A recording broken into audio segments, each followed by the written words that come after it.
Hello everyone and welcome back to the Dungeon Learner's Guide. This week we've got another Commander's Guild deck tech. This is our 131st deck and it's titled Monument to Perfection. And if you haven't seen the show before, what we are doing is randomly selecting a card from scryfall.com, working with a budget of $100 or less, and building a commander deck for Magic the Gathering around a theme of the chosen card. So this week, our random card was suggested to us by Devin Purser over on Patreon, and of course, I gotta mention this, if you're interested in suggesting cards of your own, you can put them in the comments to this YouTube video, but if you want to guarantee they get made into videos, you can always join the Patreon as well. I'm always looking for new suggestions there. But anyway, back to our random card of the week. This week it is Monument to Perfection, which is where our deck title actually comes from as well. So Monument to Perfection is 2 mana for an artifact, and you pay 3, tap it, search your library for a basic, sphere, or locust land card, reveal it, put it into your hand, then shuffle. Then you can also pay 3, and Monument to Perfection becomes a 9/9 Phyrexian Construct artifact creature, loses all abilities, and gains Indestructible and Toxic 9. Activate only if there are 9 or more lands with different names among the basic, sphere, and locust lands you control. Now, I know what you're probably thinking. This is a lot of different lands that you would need to put into play. So, obviously, we've got to be playing a lot of colors. And then, since we're caring about lands, the most obvious direction to go is to definitely play something with green to make sure that we can ramp out the lands that we need, make sure that we're getting everything that we need when we need it at any point in the game. So to that, I say for our commander, we're not actually doing any of that. We are playing a 3-color deck, so quite a few colors, but we don't want to play green at all. And the main reason for that, honestly, is because I felt that green made it a little bit too easy. Being able to have all of that land ramp was great, but at the end of the day, it felt like it was defeating the purpose. Monument to Perfection, as cool as a card that it is, it's not particularly game breaking. It doesn't do anything above and beyond what most normal cards are going to do, so I didn't want to supercharge the deck. I wanted to find a way to make the card work in a deck that wasn't very heavily focused on green ramp.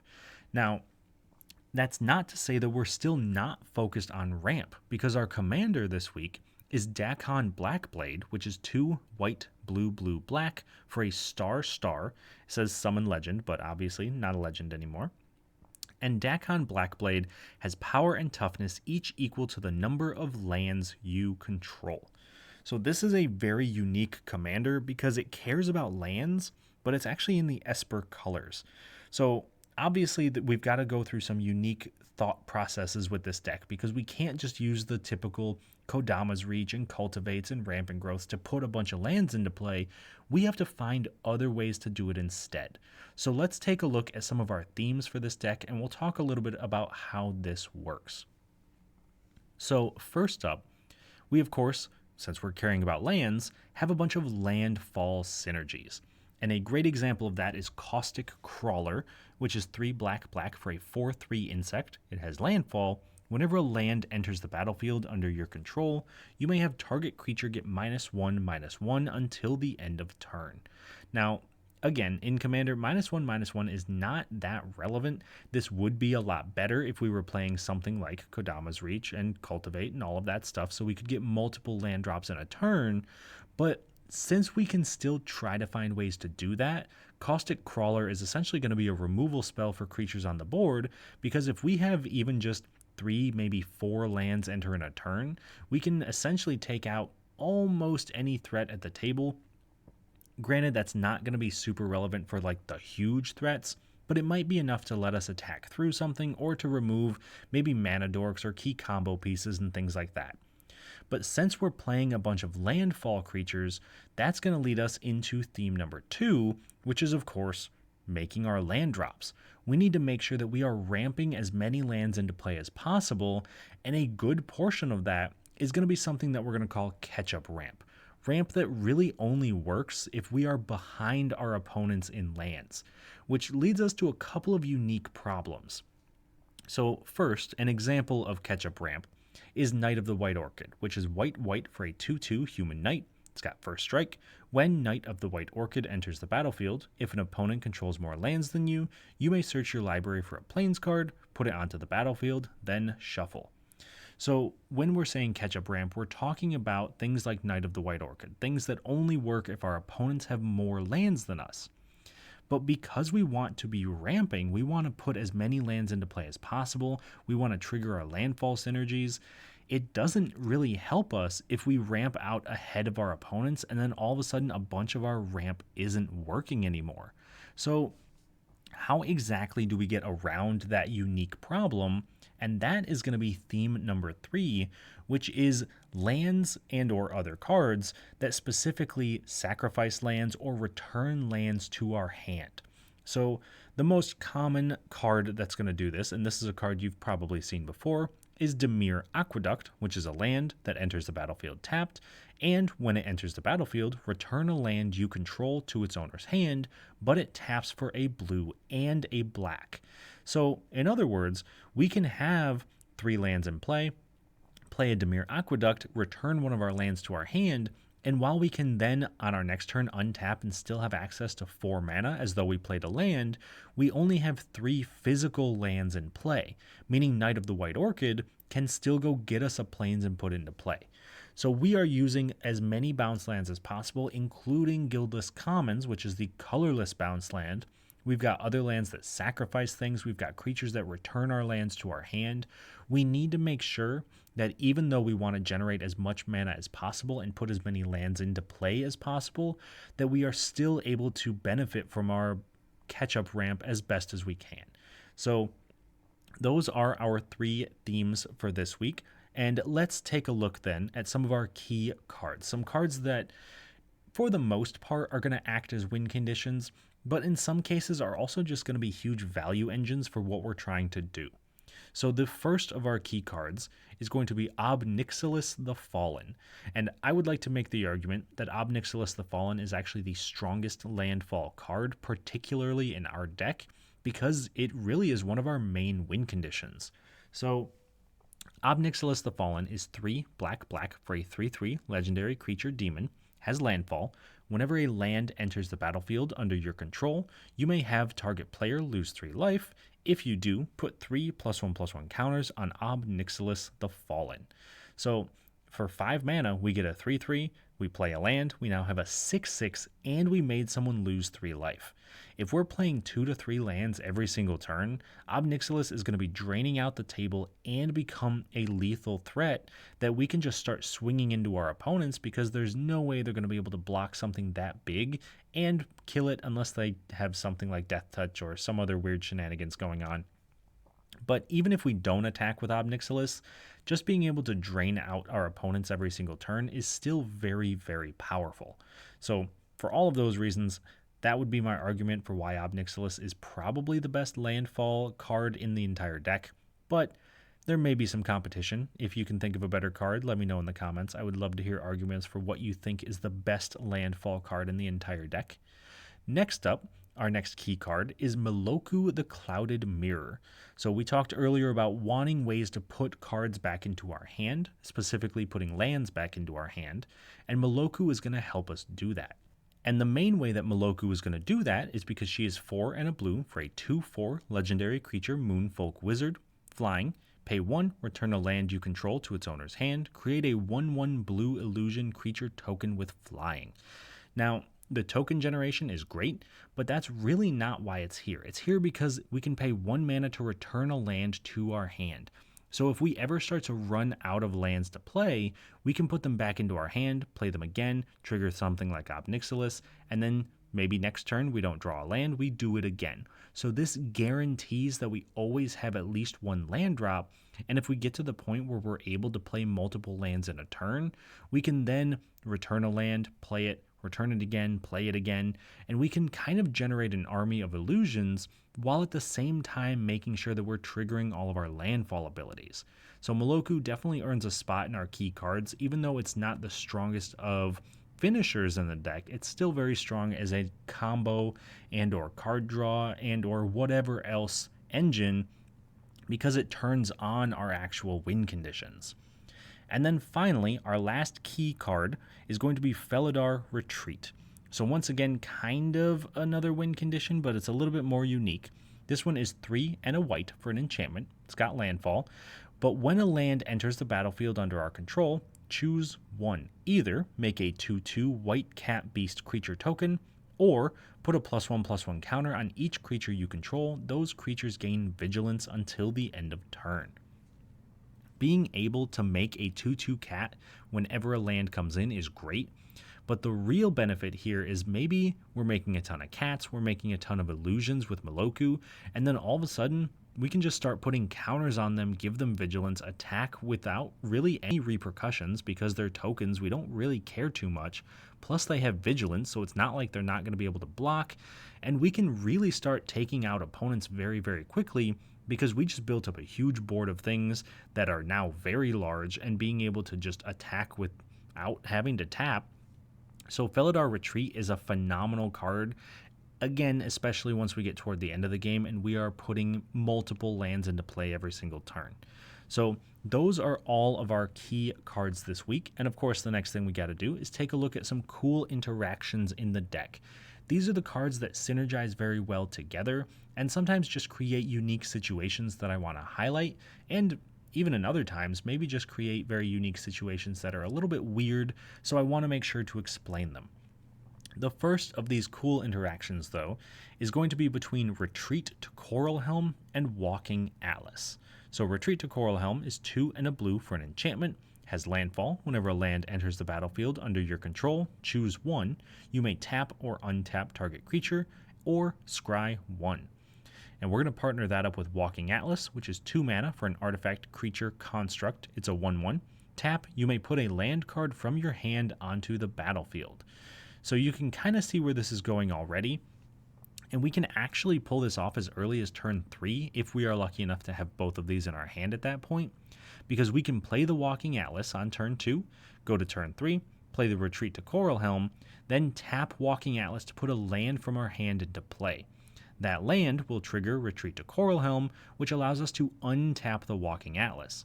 At that point, we can put every single land from our hand into play.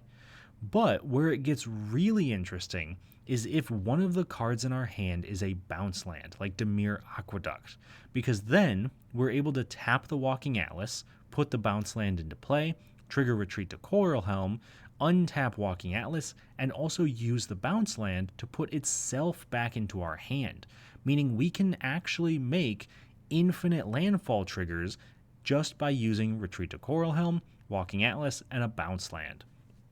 And while that doesn't win the game on its own, all we've got to do is partner that up with something like Ob Nixilis, which is making each opponent, well, not each opponent, an opponent lose 3 life every single turn. It's good, but it's not that good.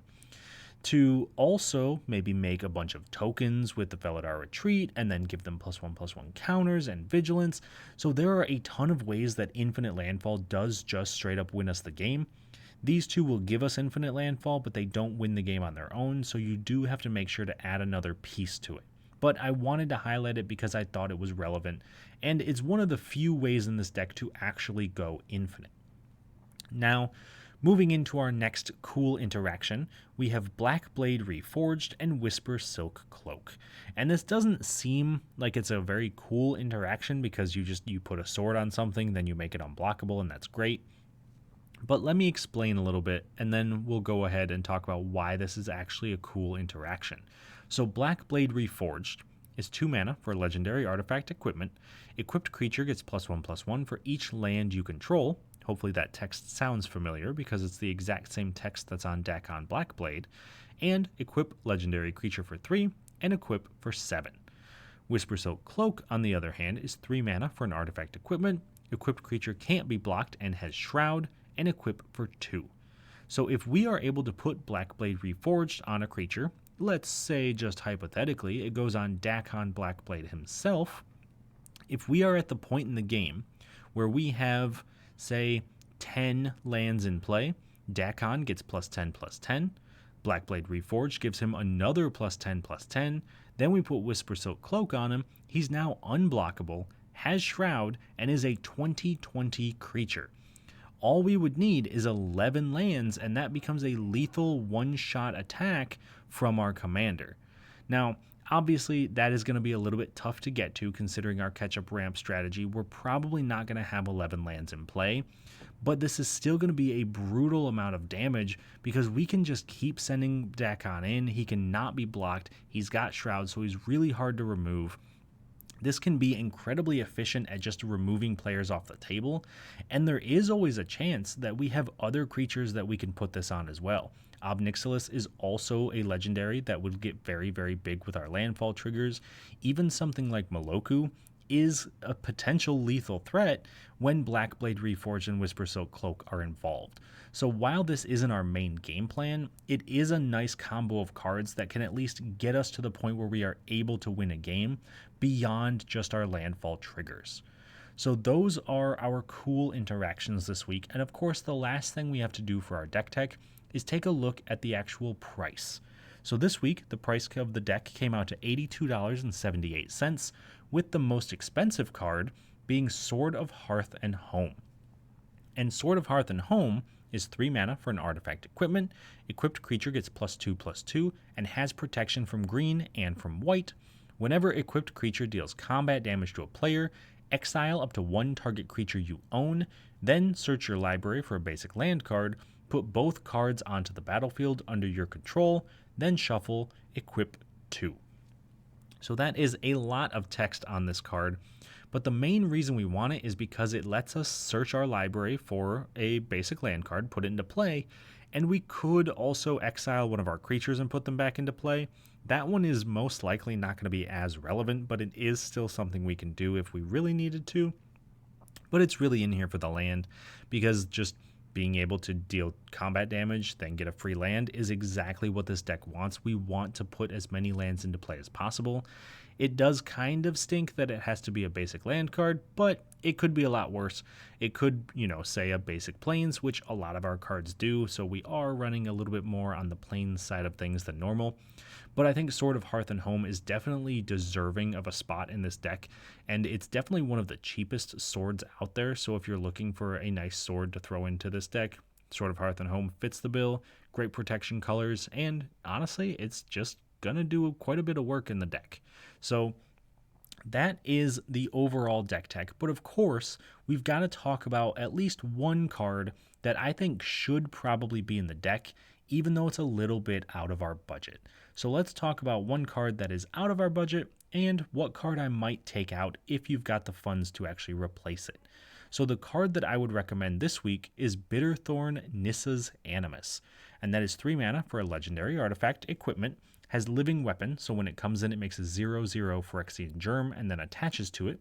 Equipped creature gets +1/+1. Whenever equipped creature attacks, you may search your library for a basic land card, put it onto the battlefield tapped, then shuffle. So very similar to Sword of Hearth and Home, except this one doesn't actually have to do combat damage. This one just, you attack, you get the land. Now, if we're already going to attack and get a land, I figured we might want to replace Explorer's Scope, which is 1 mana for an artifact equipment. Whenever equipped creature attacks, look at the top card of your library. If it's a land card, you may put it onto the battlefield tapped, equip 1. Now, I do understand that Explorer's Scope is much cheaper than Bitterthorn, both in actual price, because it's 7 cents, but also in cost to cast and equip. It's 1 to cast, 1 to equip, as opposed to 3 to cast and 3 to equip. But Explorer's Scope, there is a chance you just kind of have bad luck with it. Because you're looking at the top card of your library and banking on that being a land, you're not always guaranteed to actually hit the land drop with it. Bitterthorn, because you search your library for a basic land, you are guaranteed to get the land. And I think that's worth the extra mana. Plus, I don't know how relevant it's going to be, but it does give you a body. It's got the 0/0 germ, and it does give equipped creature +1/+1. So you do get the opportunity to pump up the creature a little bit, and you can cast it without having a creature in play and know that you could still get the ability to activate it. So all of that combined, I would say Bitterthorn is probably better in the deck, but you can probably also make a case for Explorer's Scope. But anyway, with all of that being said, let's start to move into our end of this deck tech, where we are going to start to actually talk about how this deck would perform in a game. And the best way to talk about how a deck would perform in a game is just to play a game with it and see how we do. Now, before we do get into that though, I do want to take a second to highlight some of the ways that you can help support the channel if that's something you're interested in doing. If you're interested in finding us on other social media accounts, you can find us on Twitter at 13POYNZ, Reddit u/POYNZ13. You can send me an email, dungeonlearnersguide@gmail.com. All of those are great ways to reach out if you ever have any questions, you just want to chat. I do try my best to make sure that I'm posting regular updates on most of those sites as well. So if you're interested in what's going on, I try to keep things up to date. However, if you're looking to more actively support our content, you can always just like the video and subscribe to the channel. That does help out quite a bit, and I am more than happy to see our subscribers interacting, whether it's with comments or liking things or just giving suggestions for cards that they like. But if you are looking to support us a little bit more directly, you can find us over on Patreon, patreon.com/dungeonlearnersguide, or right here on YouTube, you could become a channel member. And I know the link looks a little intimidating on the screen. It is in the description of the video, don't worry. But if you would like to join the amazing people listed below, such as William Swiftfoot, Doodle, Calvin Schmidt, Eric Huey, Jeff Winger, Jeffrey Boos, Salty and Sunshine, Devin Purser, Tyler Esme, Sven von Nimwegen, or Patty Whack, you can also join them on Patreon or as a channel member. And joining in either of those two places gets you a ton of benefits. You get the guarantee from me that I will turn any cards you suggest into a video at some point. You get a random card sent to you every single month. It is one of the random cards that we use for the channel.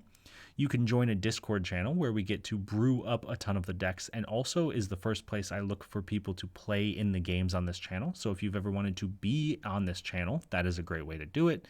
And on top of all of that, you get access to the deck lists a week early and also the unedited gameplay videos where you get to hear the players talking and laughing and having a good time rather than just my narration over a shortened version of it. So if any of that sounds like something you might be interested in, go ahead and check us out on Patreon or as a channel member. But I think I've done enough rambling, so let's actually get into our game for this week. So this week, we are going to be joined by 3 opponents, and this is where I get to be a little bit honest. I am recording this after the game has already happened, because this game happened over on Eddie's Twitch channel, which I will link in the description of the video. So if you are interested in checking out some more awesome games like this, do go check him out on Twitch. He does some amazing streams and always puts on a good show and a good time. So of course, we are joined by Eddie, as it is his stream. He is playing Veyron, Voice of Duality. We are also being joined by Fredo, who's playing Essica, God of the Tree. And last but not least, Nate, who is playing Gallia, Kindler of Hope.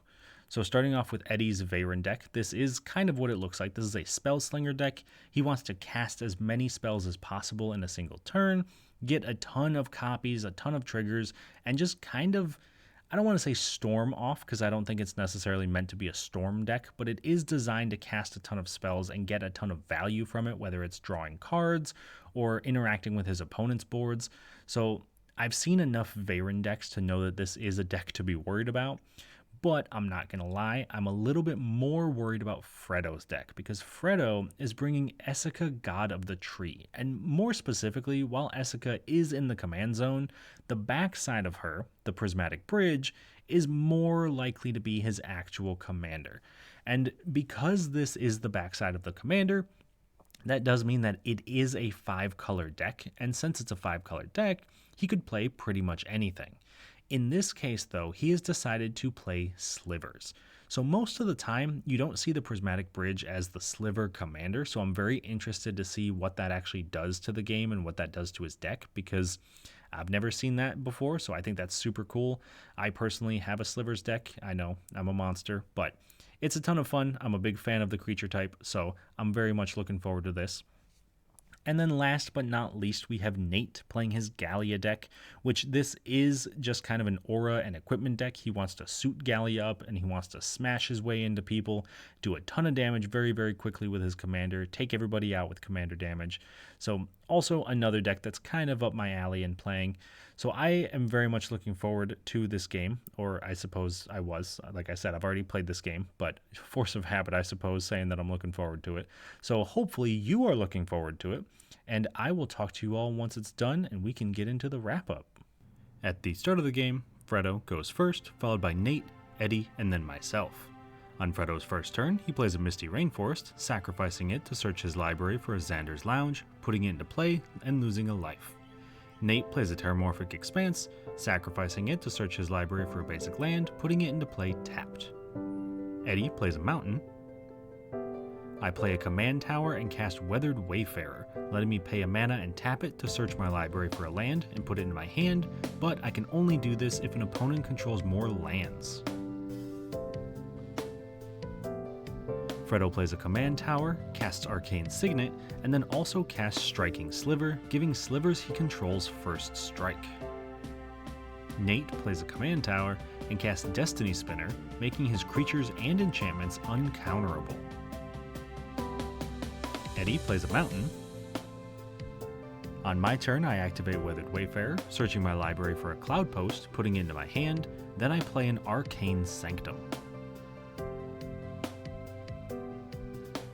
Fredo plays a Forest and casts Descendant's Path, letting him reveal the top card of his library and cast it for free if it shares a creature type with one of his creatures, otherwise it gets put on the bottom of his deck. He then moves to combat and attacks Eddie for 1. Nate plays a Forest and casts Dark Steel Plate. Eddie plays a Mountain, then casts Arcane Signet, and also casts Unblinking Observer, which can tap for a blue mana, but only for instants and sorceries. On my turn, I activate Weathered Wayfarer, searching my library for a Glimmer Post, putting it into my hand. Then I play the Cloud Post, which can tap for colorless mana equal to the number of Locust lands in play. In Fredo's upkeep, he reveals Herald's Horn with the Descendant's Path, which should have gone to the bottom of his library, but he accidentally draws it instead. He then plays a Swamp and casts the backside of his commander, the Prismatic Bridge, letting him reveal cards from the top of his library in his upkeep until he reveals a creature or planeswalker, putting that card into play and the rest on the bottom in a random order. He then moves to combat and attacks me for 1. Nate plays a Yavimaya, Cradle of Growth, turning all lands into forests in addition to their other types, then casts his commander Gallia, Kindler of Hope, letting him look at the top card of his library at any time, and cast that card if it's an equipment or aura, automatically attaching it to a creature he controls. Eddie casts Arcane Infusion, looking at the top 4 cards of his library and putting an instant or sorcery from among them into his hand and the rest on the bottom. This lets him put Inspiring Refrain into his hand, then he passes.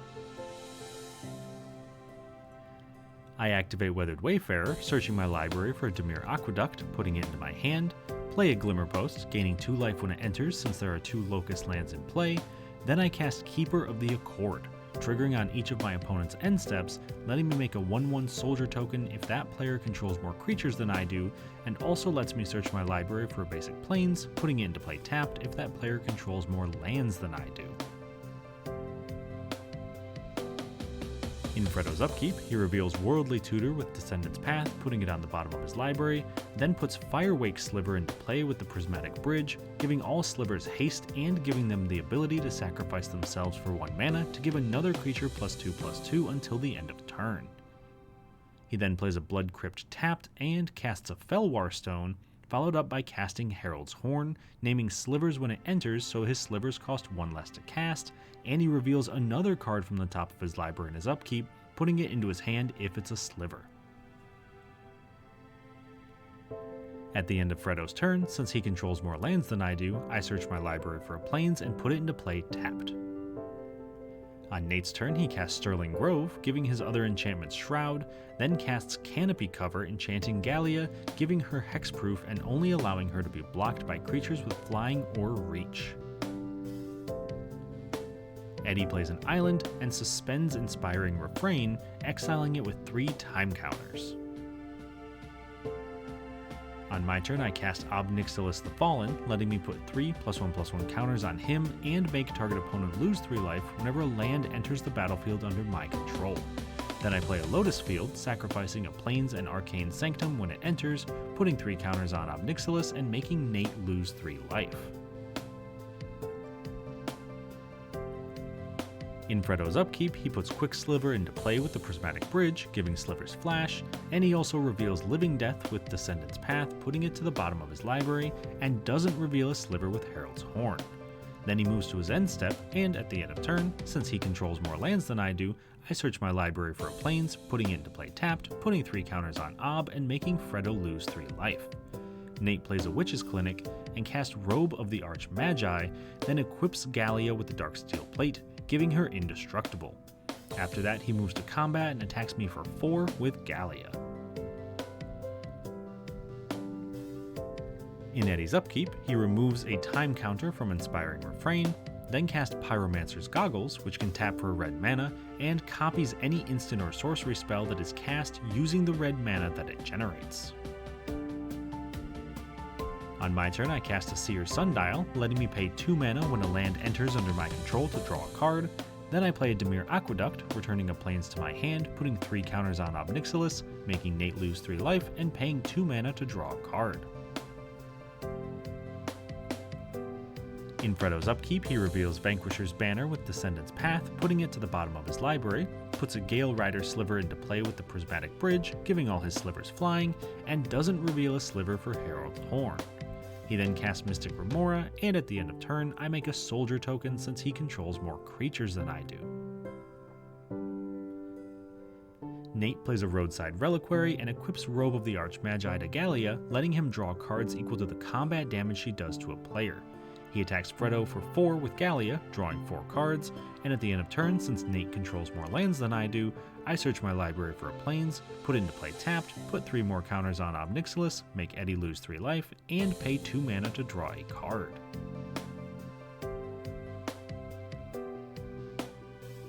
In Eddie's upkeep, he removes a time counter from Inspiring Refrain, casts Mana Geyser using the Pyromancer's Goggles so it's also copied. This ends up making him a total of 20 red mana since his opponents have 10 tapped lands. This lets him cast Swarm Intelligence, which allows him to copy any instant or sorcery he casts.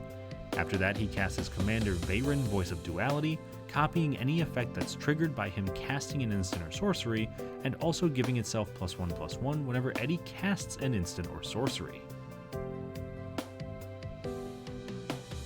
On my turn, I play the Seed Core, putting 3 +1/+1 counters on Ob Nixilis, making Eddie lose 3 life, and paying 2 mana to draw a card. I then cast Whisper Silk Cloak, equipping it to Ob Nixilis, giving him Shroud and Unblockable. Then, at the end of turn, Fredo flashes in Sliver Queen.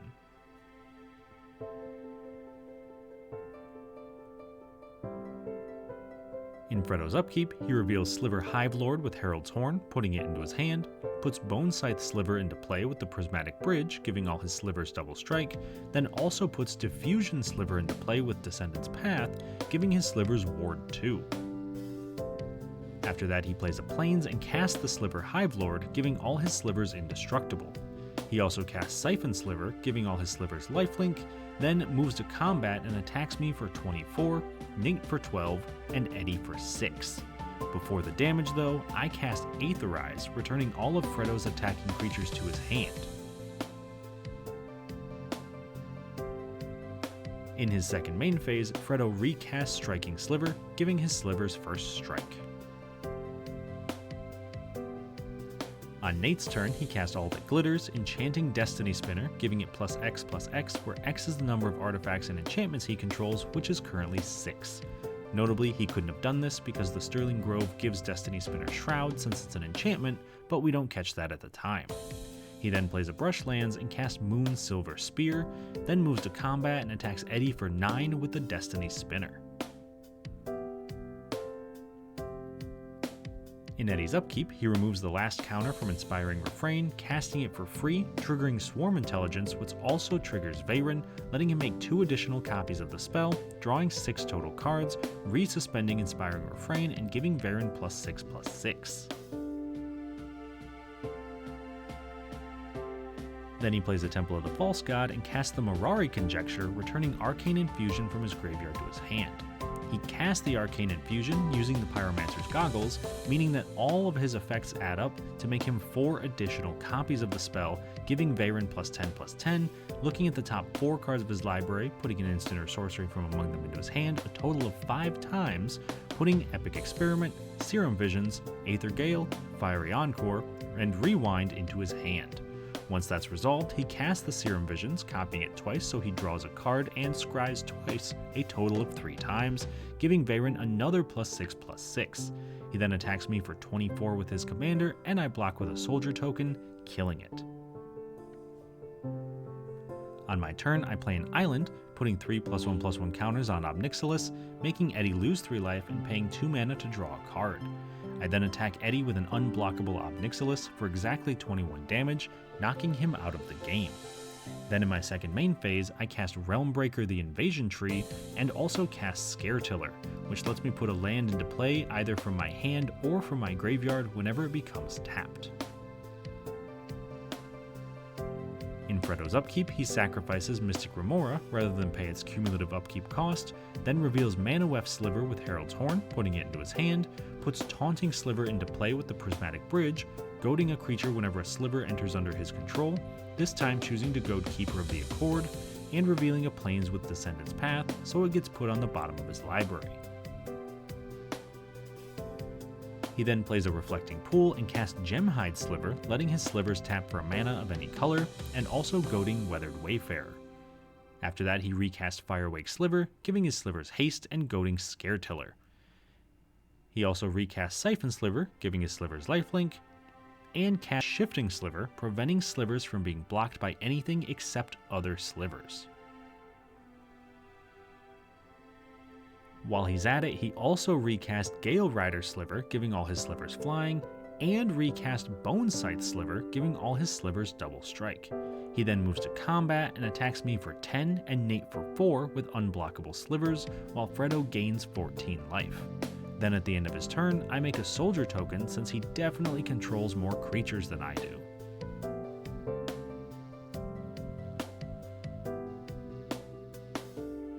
On Nate's turn, he plays a Temple Garden untapped, paying 2 life, and sacrifices Sterling Grove to search his library for an enchantment, in this case, Kasmina's Transmutation, putting it on top of his deck. He casts the Transmutation, enchanting Shifting Sliver to turn it into a 1/1 frog with no abilities. After that, he casts a Belt of Giant Strength from the top of his library, automatically equipping it to Gallia, giving her base power and toughness 10/10. He also activates Witch's Clinic to give Gallia lifelink until the end of turn, and before attacks, Fredo flashes in Quicksliver to goad the Destiny Spinner. This still allows Nate to attack Fredo for 14 with Gallia, but then he also has to attack me for 9 with the Spinner. I block with my soldier, while Fredo flashes in a Manaweft Sliver to block, killing both blocking creatures, letting Nate gain 14 life and letting Fredo gain 2. At the end of turn, I activate Realmbreaker, milling Fredo for 3, putting a land from his graveyard into play tapped under my control, choosing his Misty Rainforest, putting 3 counters on Ob, and making Fredo lose 3 life. Then on my turn, I sacrifice the Misty Rainforest, losing a life, exiling it, and searching my library for an island, putting it into play, putting 3 counters on Ob, making Nate lose 3 life, and paying 2 mana to draw a card. I then play a Plains, putting 3 more counters on Ob Nixilis, making Nate lose another 3 life. I move to combat and attack Fredo with an unblockable 30 power Ob Nixilis, knocking him out of the game, and I also attack Nate for 5, triggering the Scaretiller, putting Arcane Sanctum from my graveyard into the battlefield, putting 3 more counters on Ob, and making Nate lose 3 more life. Then he blocks my Keeper of the Accord with Gallia, killing my soldier and only taking 2 damage. Second main phase, I cast a Wayfarer's Bauble, immediately sacrificing it to search my library for a basic land, putting it into play tapped, putting 3 more counters on Ob Nixilis, and making Nate lose 3 more life. On Nate's turn, he sacrifices Roadside Reliquary to draw 2 cards and casts Colossus Hammer, automatically equipping it to Destiny Spinner, giving her +10/+10. He then casts Season of Renewal, returning Kasmina's Transmutation from his graveyard to his hand, casting it to enchant Scaretiller, making it a 1/1 frog with no abilities. He moves to combat and attacks me for 35 total damage with his 2 creatures, but unfortunately for Nate, I'm able to save myself by casting Settle the Wreckage, exiling both of his attacking creatures and letting him search his library for 2 basic lands, putting them into play tapped. This allows me, on my turn, to simply attack Nate with an unblockable 36 power Ob Nixilis, knocking him out and winning me the game. Alright, so that was a sweet game. I was very, very impressed by all of the decks that sat down to play. And I guess we'll kind of start in clockwise order. We'll start with the person who actually started the game, in Fredo. It was very cool to see the Prismatic Bridge be a sliver deck. I think it added a lot of card draw to the deck that it may not have had otherwise. And even though there wasn't a sliver in the command zone, it still definitely felt like a sliver deck. It was very powerful, definitely got a lot of keywords in play very quickly. And I think if it weren't for the timely Aetherize that I'd had in the game, I don't think we would have walked out of that one without the slivers running us all over. So very cool showing by Fredo's deck. Next up, we have Nate and Gallia. He got a little bit stuck on lands at a couple of points throughout the game, but he definitely made Gallia a huge threat. And I think that part of the issue that he was running into was finding a way to make her fully unblockable, because a lot of Fredo's slivers had flying, so they could block him. And there just wasn't much that he was able to do to really push damage through. And again, it didn't help that I had that Settle the Wreckage at the end of the game. So if this is your sign, play more Settle the Wreckages, play more Aetherizes. I mean, I say this as an aggro player because I hate running into them, but I put those in every deck I can because they're just really good, and sometimes they just save your butt like they did in this game. Next up, Eddie and his Veyron deck. The Veyron deck was very, very cool. It was very strong. Being able to basically cast a single spell and copy it 3 to 5 times was very impressive. I think that if Eddie had had one more turn, he definitely would have won the game. So I do think I made the right choice by knocking him out with Ob Nixilis when I did. And speaking of Ob Nixilis, that was definitely the reason that we won this game. I was very impressed overall with our deck. I think the catch-up ramp worked very, very well, especially considering we had the bounce lands, we had Lotus Field to sacrifice lands, and we were also getting lands into play from Keeper of the Accord and a bunch of other stuff, so very, very cool synergies going on. And then, of course, Ob Nixilis, just an absolute house of a card, being able to make essentially a 30 power unblockable creature that's also draining our opponents, felt very, very strong. And while we may have crumbled to a board wipe at any given time, we were very lucky that we never encountered that, and I think part of that is because our opponents were also kind of playing decks that didn't want to board wipe. So we did get a little bit lucky, but the deck felt very strong. It felt very impressive how much we could ramp given that we weren't in green. So let me know down in the comments if there's any cards you think we should definitely add to this deck, or maybe if there's cards in here you think don't quite fit it. But I would love to hear your thoughts on it. I'd love to hear your thoughts on the game as well.